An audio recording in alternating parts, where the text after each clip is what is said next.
ഹരീഷ് ചേട്ടാ, ഇപ്പം ഏറ്റവും കൂടുതൽ ചർച്ചയാവുന്നത് ചേട്ടൻ പൈസ കടം കൊടുത്ത കാര്യവും ഒക്കെ തന്നെയാണ്.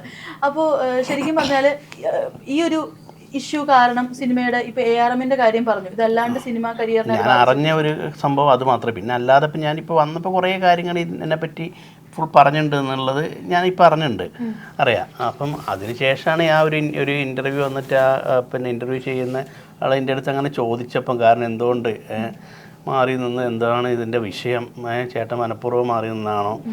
അപ്പം ഞാൻ ഇതിനെപ്പറ്റി അറിഞ്ഞതുകൊണ്ടാണ് ഞാൻ അതിൽ അങ്ങനെ ഇന്ന മാതിരി സംഭവം ഉണ്ടായി, അതായിരിക്കും എന്ന് ഞാൻ പറഞ്ഞു. ഞാൻ മനസ്സിലാക്കിയെടുത്തോളം ഹരീഷ് അതൊരു ഒരു ഒരു പരാതിയായിട്ട് ഒരു ചാനൽ വിളിച്ചു കൂട്ടിയിട്ട് ഒരു കംപ്ലൈൻറ്റ് പറഞ്ഞതല്ല എന്നാണ് എനിക്ക് തോന്നുന്നത്. ഒരു ഇൻ്റർവ്യൂക്കിടയിൽ ഒരു ചോദ്യം ചോദിച്ചു, അത് കറക്റ്റ് ആ സമയത്ത് ഒരു ഉത്തര സമയത്ത് പറഞ്ഞു, ആ സാധനം പൊങ്ങി വന്നതെന്നല്ലാതെ ഒരു ഇതിനു വേണ്ടി അങ്ങനെയാണ് എനിക്കത് എപ്പോഴോ പറയാം. ഒരുപാട് വർഷമായ സംഭവം, ഒരു 3-4 വർഷം മുമ്പായ സംഭവമാണ്. അപ്പൊ നമ്മുടെ പക്ഷെ ആ സമയത്ത് എനിക്ക് വീട് പണി നടക്കുന്ന സമയത്ത് എനിക്ക് പൈസ ആവശ്യമുണ്ടായി, ഞാൻ തിരിച്ചു ചോദിച്ചു എന്നുള്ളത് സത്യമാണ്. വീട് പണി കഴിഞ്ഞ് വീട്ടിൽ കൂടുതലൊക്കെ കഴിഞ്ഞ് കാലങ്ങൾ കുറേയായി. അതെ, വീട് താമസം കഴിഞ്ഞിട്ട് ഇപ്പൊ 2 വർഷം ആവുന്നു. അപ്പൊ ഇങ്ങനെ ഒരു ഈ തുറന്നു പറച്ചിലുകളൊക്കെ ഇപ്പൊ ഇങ്ങനെ എല്ലാം പൊങ്ങി വരുന്ന സമയങ്ങളിൽ ശരിക്കും പറഞ്ഞാൽ അങ്ങനെ ഒരു പേടി തോന്നുമോ നമ്മുടെ സിനിമയിൽ തന്നെ? ഒരു പേടി എന്നോട് ഞാൻ വണ്ടി മുന്നിൽ വിടാ, ഈ ബാക്കിൽ വന്നാ മതി, പെട്ടെന്ന് എന്തെങ്കിലും അറ്റാക്ക് വന്നു എനിക്ക് കരാട്ടൊക്കെയാന്ന്. അല്ല, സീരിയസ് ആയിട്ട് ഞാൻ അല്ലാതെ തന്നെ ചോദിച്ചതാ. പറയാൻ പറ്റില്ല, ഇനി ചെയ്തിട്ട് സിനിമയെന്ന് മൊത്തം ചവിട്ടി പുറത്താക്കുക എന്നുള്ളത് അറിഞ്ഞൂടാ. പേരൊക്കെ പുറത്ത് പറയുന്ന സമയങ്ങളിൽ അതാ ഞാൻ ചോദിച്ചത്. അല്ല, അത് ഇപ്പം ഇങ്ങനെ എൻ്റെ വൈഫിനെ വിളിച്ച് ചോദിച്ചു, ഇനിയിപ്പം എറണാകുളത്തേക്ക് പോകുമ്പോൾ എനിക്ക് ടെൻഷനായി, പ്രശ്നമായി, വെറുതെ ആവശ്യമില്ലാത്ത ഓരോന്ന് പറയണ്ട, പോട്ടെ, ഞങ്ങൾ ഇനി അങ്ങോട്ടൊക്കെ ഷൂട്ടിനൊക്കെ പോകുമ്പോൾ വിഷയമല്ലേ ഒക്കെ. ഇപ്പം വീട്ടുകാർക്ക് മൊത്തം ടെൻഷനായി. നമ്മളിങ്ങനെ ഓരോന്നൊക്കെ പറയുമ്പോൾ ഫാമിലിക്ക് ഭയങ്കരമായിട്ടുള്ള, കാരണം നമ്മൾ വിട്ട് നിൽക്കുമ്പം, കാരണം നമ്മളിവിടെ ഷൂട്ടൊക്കെ ആയിട്ട് എറണാകുളത്ത് വരുന്നതല്ലേ, അപ്പം എന്തോ ഒരു പേടി ഉണ്ടാവില്ലേ. മനസ്സിലായി. ഞാൻ അപ്പോഴും പ്രസ് മീറ്റിന്റെ സമയത്താണെങ്കിലും ഇപ്പോഴാണെങ്കിലും എപ്പോഴും നോക്കുന്നത് നിർമ്മലേട്ടനാണെങ്കിൽ ഇതേപോലെ ലൈക്ക് അങ്ങനെ ഒരു ബെസ്റ്റ് ഫ്രണ്ട് അങ്ങനെ കൂടെ നിൽക്കുന്നതായിട്ട് ഫീൽ ചെയ്യുന്നു. അതായത് എന്ത് പറയാനാണെങ്കിലും ഒരു കൂടെ ഒരു സപ്പോർട്ട് അല്ലേ, അങ്ങനെ എനിക്ക് ഫീൽ. അല്ല, ഞാനിപ്പോഴും സപ്പോർട്ടിൻ്റെ അല്ല, ഞാനിപ്പോഴും പറഞ്ഞത് ഇതൊരു കുത്തിപ്പൊക്കലോ ഇതൊരു പകപോക്കണയോ ആളല്ല. ഈ 25 വർഷം കൊണ്ട് ഞാൻ മനസ്സിലാക്കിയെടുത്തൊരു കാര്യമാണ് ഹരീഷ്. അല്ലെങ്കിൽ അതൊരു പ്രശ്നമാക്കി ഒരാൾ ലൈഫിൽ ഇങ്ങനെ സംഭവം ഉണ്ടാക്കിയെടുക്കണം ചിന്തിക്കുന്ന ഒരാളല്ല. ഇത് സംഭവിച്ചപ്പോൾ വായന്ന് വന്നൊരു വാക്ക് അത് ന്യൂസായി ചാനലാണല്ലോ. അപ്പോൾ വന്നപ്പോൾ പിന്നെ പറഞ്ഞു പോയതാണല്ലോ, മാറ്റാൻ പറ്റൂല. അതിൽ നിന്നല്ലാതെ ഒരാളെ ലൈഫ് ഇത് വന്നപ്പം ഇതുപോലെ അനുഭവിച്ച കുറേ ആൾക്കാർ എന്നെ സപ്പോർട്ട് ചെയ്തിട്ട് എന്നെ വിളിച്ച് പറഞ്ഞിട്ടും കുറേ ആൾക്കാർ വാട്സപ്പിൽ മെസ്സേജ് അയച്ചിട്ട് നിങ്ങളിപ്പോഴാണ് ഇത് ചെയ്ത് ശരിയായി, അപ്പോൾ നിങ്ങളെങ്കിലും തുറന്ന് പറഞ്ഞല്ലോ, പല ആൾക്കാരും ഇത് തുറന്ന് പറയാൻ മടിക്കുന്നുണ്ട്, പേടിക്കുന്നുണ്ട് എന്നൊക്കെ പറഞ്ഞിട്ട് എനിക്ക് മെസ്സേജ് വന്നിട്ടുണ്ടായി. മനസ്സിലായി. ചേട്ടാ, ഇങ്ങനെ ഒരു ഹ്യൂജ് എമൗണ്ട് ഒക്കെ ഒരാൾക്ക് നമ്മൾ കൊടുക്കാന്ന്, 20 ലക്ഷം എന്ന് പറയുമ്പോഴത്തേക്ക് ചെറിയ എമൗണ്ട് അല്ല. അപ്പോൾ അതൊക്കെ നമ്മൾ കൊടുക്കാന്ന് പറയുമ്പോഴത്തേക്ക് ചേട്ടൻ എല്ലാവരും അങ്ങനെ കണ്ണടച്ച് വിശ്വസിക്കുന്ന കൂട്ടത്തിലാണോ? ഞാൻ സത്യം പറഞ്ഞാൽ കടം കൊടുത്ത ഒരാൾക്കാർ എനിക്ക് തിരിച്ചു തന്നില്ല. കാരണം നമ്മളൊരാൾ ബുദ്ധിമുട്ട് പറയുമ്പോൾ നമ്മൾ കൊടുത്തു പോകും, കയ്യിൽ വെച്ചിട്ടില്ല എന്ന് പറയില്ല. ഇല്ല. പിന്നെ അത് അന്ന് ആ സമയത്ത് എത്രയും നമ്മളെ ഡേറ്റ് ബാക്കി എല്ലാ കാര്യങ്ങളും നമ്മൾ അത്രയും ഇൻറ്റിമേറ്റായിട്ട് നിൽക്കുന്ന സമയത്ത് ഒരാൾ അർജൻറ്റാണ് ഒരാഴ്ചനെ കൊണ്ട് തരാമെന്ന് പറയുമ്പോൾ അയാൾ വർക്ക് ചെയ്യുന്ന പടത്തിൽ എങ്ങനെ അപ്പോൾ അഭിനയിച്ചുകൊണ്ട് നിൽക്കുന്നതും അപ്പം ഞാൻ അപ്പം തന്നെ ട്രാൻസ്ഫർ ചെയ്ത് കൊടുത്ത്. ഞാൻ മാത്രമല്ല, അതേ സമയത്ത് ധർമ്മജനം ട്രാൻസ്ഫർ ചെയ്ത് കൊടുത്തിട്ടുണ്ട്. ഈ ഒരു ഇൻസിഡന്റിന് ശേഷമെങ്കിലും ആളുകൾക്ക് ഇങ്ങനെ കണ്ണടച്ച് വിശ്വസിക്കുന്നതും അതൊക്കെ ഇങ്ങനത്തെ കുറേ ആൾക്കാരുണ്ട് ഇപ്പം ഈ സിനിമ ഇതിൽ.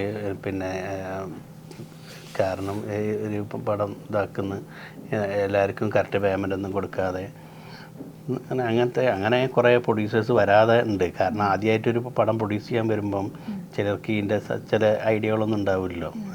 എല്ലാവരും അല്ല, അങ്ങനത്തെ ചെറിയ തട്ടിക്കൂട്ട് പരിപാടിയിൽ അങ്ങനെ ചില ആൾക്കാർക്ക് സംഭവിക്കലുണ്ട്.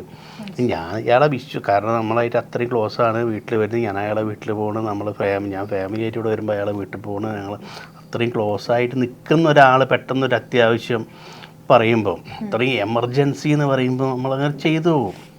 മനസ്സിലായി. ചേട്ടൻ നമ്മുടെ നിഷ ചേച്ചി തന്നെ പ്രസ് മീറ്റിൽ പറയുന്നുണ്ടായിരുന്നല്ലോ, ഒരാളെ നമ്മുടെ ശത്രു വെക്കാനായിട്ട് പൈസ കടം കൊടുത്താൽ മതി എന്നുള്ളത്. അത് റിയലൈസ് ആയോ എപ്പോഴെങ്കിലും? സത്യമാണത്. മതി, അത് കൊടുത്താൽ കഴിഞ്ഞ്. കാരണം പിന്നെ നമ്മളത് ചോദിക്കുമ്പോൾ അവർക്കത് വെറുപ്പാവും. കാരണം ഈ സിനിമയിലുള്ള കിട്ടുന്ന പൈസ, ചില ആൾക്കാർ സിനിമയിൽ അഭിനയിച്ച് കിട്ടുന്ന പൈസ സിനിമയിൽ വെറുതെ പൈസ തരിക എന്നുള്ള. നമ്മൾ രാവിലെ 6 മണിക്ക് കഴിഞ്ഞിട്ട് 7 മണിക്ക് 8 മണിക്ക് ലൊക്കേഷനിൽ ചെന്ന് രാത്രി 9 വരെ ഇതിൻ്റെ വർക്ക് ചെയ്ത് ഇതിന് ഇത്ര ദിവസങ്ങൾ വർക്ക് ചെയ്തിട്ടാണ് നമുക്കൊരു പൈസ കിട്ടുക. അതും ഓരോ ചെറിയ റോളിൽ നമ്മൾ മിമിക്രി കളിച്ച് അതൊന്ന് വന്ന് ഓരോ ചെറിയ റോളിൽ സിനിമയിൽ ചാൻസ് കിട്ടി അത് ചെയ്ത് വന്നിട്ട് നമ്മൾ കുറച്ച് നല്ല ക്യാരക്ടറിലേക്ക് വന്നപ്പം നമുക്ക് അത്യാവശ്യം പൈസ കിട്ടുന്നതും. ഓക്കെ, ഒരു ബ്രേക്ക് വന്നു കഴിഞ്ഞാൽ നമുക്ക് അത്രയും നമുക്ക് നമ്മൾ പറയുന്ന പൈസ ഒക്കെ കിട്ടുന്നുള്ളൂ. നമ്മളൊരു ഇത്ര പൈസ വേണമെന്ന് പറയുമ്പോൾ അപ്പം അത് കിട്ടി തുടങ്ങിയിട്ട് നമ്മൾ ഒരു അധ്വാനം ഇല്ലാതെ അപ്പോൾ കിട്ടുന്ന പൈസയാണ് സിനിമയിൽ എന്നുള്ള ഒരുവിധ ആൾക്കാരെ വിചാരം. ഇപ്പം ഒരു സിനിമയിൽ അഭിനയിക്കുന്ന ഒരു കാറ് വാങ്ങിയപ്പം ഞാനൊരു കാറ് വാങ്ങി, ഒരു കീ. അപ്പം സ്വാഭാവികമായിട്ടൊരു നമ്മളൊരു വണ്ടി എടുക്കുമ്പോൾ അവർ ഫോട്ടോ എടുത്തിട്ട് ഹരീഷ് കണാരെ എന്നെ കാറെടുത്ത് അപ്പം തന്നെ ഫുൾ തെറിവിളിയുണ്ടാവുക. നമുക്ക് വെറുതെ കിട്ടുന്ന ഒരു പൈസ പോലെ. അത് ഞാൻ പെയിൻറ്റിങ്ങിൻ്റെ പണി, ഓട്ടോറിക്ഷ ഓടിക്കൽ, കൽപ്പണി, ഇൻഡസ്ട്രിയൽ വർക്ക്, ഈ കണ്ട എല്ലാ പണിയും എടുത്തിട്ട് അതിൻ്റെ ഇടയിൽ കൂടി മിമിക്രി കളിച്ച് വന്നിട്ട് കുറേശ്ശെ എങ്ങനെയെങ്കിലും സിനിമയിൽ എത്തണം എന്ന് 4ാം ക്ലാസ് മുതൽ ആഗ്രഹിച്ചിട്ട് നമ്മൾ കുന്നോളം ആഗ്രഹിക്കുമ്പോൾ കുന്നിക്കുരോളം കിട്ടുമെന്ന് പറഞ്ഞ പോലെ അങ്ങനെയാണ് നമ്മൾ ഇതിൻ്റെ അകത്ത് വരുന്നത്. അല്ലാതെ കഷ്ടപ്പെട്ട് വന്നതാണ്. അല്ലാതെ ബസ് സ്റ്റാൻഡ് കിടന്നുറങ്ങിയിട്ടും ബസ് സ്റ്റോപ്പ് കിടന്നുറങ്ങിയിട്ടും ഞാൻ നിർമ്മലൊക്കെ, അല്ലാതെ ഒറ്റയടിക്ക് നേരം വെളുത്ത് ഞാൻ സിനിമാ നടനായതല്ല. ഈ ചില ഇനോഗ്രേഷനൊക്കെ വിളിക്കുമ്പോൾ പറയും, ചേട്ടാ അത്ര പറയുന്നത് നമുക്കൊരു റിബൺ കട്ട് ചെയ്യാനേ ഉള്ളൂ, അത്ര പണിയുള്ളൂ.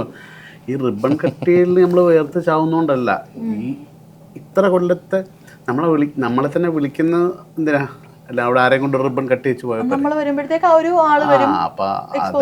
റിബൺ കട്ട് ചെയ്യുന്നത് നമ്മൾ ഇത്ര വർഷത്തിൻ്റെ ഒരു റെമുനറേഷൻ ഉണ്ട്, വേറെ വരുമാനമൊന്നും ഇല്ല. അപ്പോൾ ഇതേ ഉള്ളൂ. അപ്പം അങ്ങനെ ചോദിക്കുന്നതാണ്. അപ്പം അല്ലാണ്ട് റിബൺ കട്ട് ചെയ്യൽ വലിയ ജോലിയായിട്ടല്ല.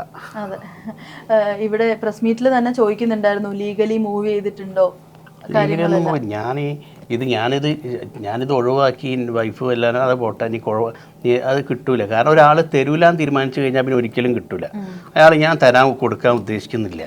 പിന്നെ ഞാൻ ആ സമയത്ത് തിരക്കുള്ള സമയത്ത് ഞാൻ പിന്നെ അതേ സമയത്ത് പ്രോഗ്രാം ചെയ്യും, സ്റ്റേജ് ഷോ ചെയ്യും. ഇവിടെ ദുബായിൽ പോയി അവരെ കൂടെ അവിടെ ഇവിടെയൊക്കെ പ്രോഗ്രാമിന് പോകും.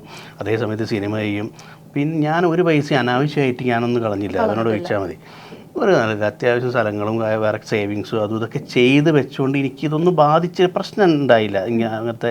പിന്നെ നമ്മൾ അതിൻ്റെ കൂടെ തന്നെ നമ്മളെ പ്രോഗ്രാംസ് ഇപ്പോഴും കണ്ടിന്യൂ ചെയ്ത് പോകണമുണ്ട്. ഇത് മേ ബി ഒരു സേവിങ്സ് ഒന്നും ഇല്ലാത്ത ഒരാളായിരുന്നെങ്കിൽ തകർന്നു. എന്നോട് ചോദിക്കും, പലരും ചോദിച്ചിട്ടുണ്ട്, കഴിഞ്ഞില്ലേ ഹരീഷ്, കഴിഞ്ഞില്ലേ ഇപ്പം ഒന്നുമില്ലല്ലേ ചോദിച്ച ആളുകൾ. ഞാൻ പറഞ്ഞ പടം കുറവുണ്ട്, പക്ഷെ ഞാൻ കഴിഞ്ഞ ആഴ്ച 20 സെൻറ്റ് സ്ഥലം എടുത്ത് അതിൻ്റെ അഗ്രിമെൻറ്റ് കഴിഞ്ഞിട്ടുള്ളൂ, കാറ് മാറ്റില്ലോ എന്ന് പറഞ്ഞു. മൂപ്പര് ഇതിൻ്റെ ഹരീഷിൻ്റെ ആയിട്ടും പറയുകയാണെങ്കിൽ ഞങ്ങൾ ഈ 100-300 റുപ്യ കിട്ടുമ്പോൾ ഞങ്ങൾ എങ്ങനെ ജീവിച്ചോ മൂപ്പര് ലൈഫ് ഇപ്പോഴും അങ്ങനെ തന്നെയാണ്. അപ്പം ഒരു പൈസ തീർന്നുകൊണ്ട് ഞാൻ സെന്തിലിനോട് പറഞ്ഞിട്ട് നേരത്തെ സംസാരിച്ചു, മൂപ്പര് ഹരീഷ് ജീവിക്കുന്ന അങ്ങനെ തന്നെയാണ്, അന്നങ്ങനെ ജീവിച്ചു അങ്ങനെ തന്നെ. അല്ല ഞങ്ങളെല്ലാവരും കാര്യം കേട്ടോ. പക്ഷെ അപ്പോൾ അതുകൊണ്ട് തന്നെ പൊട്ടിപ്പാളി സൈഡിൽ ചോദിക്കുന്ന ആ ചോദ്യം ഇങ്ങനത്തെ കാര്യങ്ങൾ കേൾക്കാൻ ആൾക്കാർക്ക് ചിലർക്ക് ഭയങ്കര ഇഷ്ടമാണ്. ഒരാൾ നശിച്ചു പോയി ഡയറക്റ്റ് ഫേസ് ടു ഫേസ് ഒക്കെ അങ്ങനെ ചോദിക്കുന്നത് അല്ല, ഇപ്പൊ പടമൊന്നും ഇല്ലല്ലേ. ഞാൻ അങ്ങനെ ചോദിക്കുന്ന ആൾക്കാരോട് ഞാൻ പറയും, ഇല്ല ഇപ്പൊ ഒന്നുമില്ല, ഞാൻ അഭിനയം നിർത്തി, ഇപ്പം പരിപാടി ഒന്നും ആരും വിളിക്കലുമില്ല, ഞാൻ നൃത്തം ചെയ്ത്. ഓ എന്തൊരു സന്തോഷം, അയാൾക്ക് ഭയങ്കര ഹാപ്പി.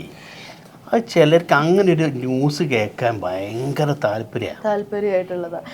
ചേട്ടൻ തന്നെ പറഞ്ഞിരുന്നല്ലോ, അമ്മയിലൊക്കെ ആണെങ്കിലും നേരത്തെ ഇടവേള ബാബു ചേട്ടൻ പറഞ്ഞിരുന്നു മെമ്പർഷിപ്പ് എടുക്കുക, ഒരുപാട് സിനിമയുള്ള സമയത്ത് മെമ്പർഷിപ്പ് എടുക്കാൻ വൈകിട്ടുള്ള സമയം ഉണ്ടായിരുന്നു. അപ്പോൾ ശരിക്കും വീണ്ടും മെമ്പർഷിപ്പ് എടുത്തോ? പിന്നെ ഞാൻ മെമ്പറായിട്ട് ഇപ്പം എനിക്ക് തോന്നുന്നു 8-10 വർഷമായി. അപ്പം ശരിക്കും പറഞ്ഞാൽ അപ്പോൾ അതിന് ശേഷമാണെങ്കിലും ഈ ഒരു മാറ്റർ അവിടെ അവതരിപ്പിച്ചപ്പോൾ അവരുടെ സൈഡിൽ നിന്നുള്ള റെസ്പോൺസ് എങ്ങനെയായിരുന്നു? ഞാൻ ജസ്റ്റ് പറഞ്ഞു, പിന്നെ ഇതിൻ്റെ ഒക്കെ ഉത്തരവാദി ഞാൻ തന്നെയാണല്ലോ, കാരണം ഞാൻ ഇത് കൊടുത്തുകൊണ്ടാണല്ലോ ഈ വിഷയങ്ങളൊക്കെ ഉണ്ടായത്. പിന്നെ എന്താണെന്ന് വെച്ചാൽ ഒക്കെ ഇപ്പം ഞാൻ സിനിമയിൽ വരാൻ ഒരു യോഗമുണ്ട്, ഈ സംഭവങ്ങളൊക്കെ സംഭവിക്കാൻ ഒരു യോഗമാണല്ലോ ഒക്കെ. ഇപ്പം വന്നത് ഞാൻ മിമിക്രിയിൽ വന്നതും സ്കിറ്റ് കളിച്ചതും മനോരമയിൽ വന്നതും സിനിമയിൽ വന്നതും ഒക്കെ ഒരു യോഗം, അതുപോലെ ഒരു യോഗ ആയിരിക്കുന്നത് ഞാൻ വിചാരിക്കുന്നു.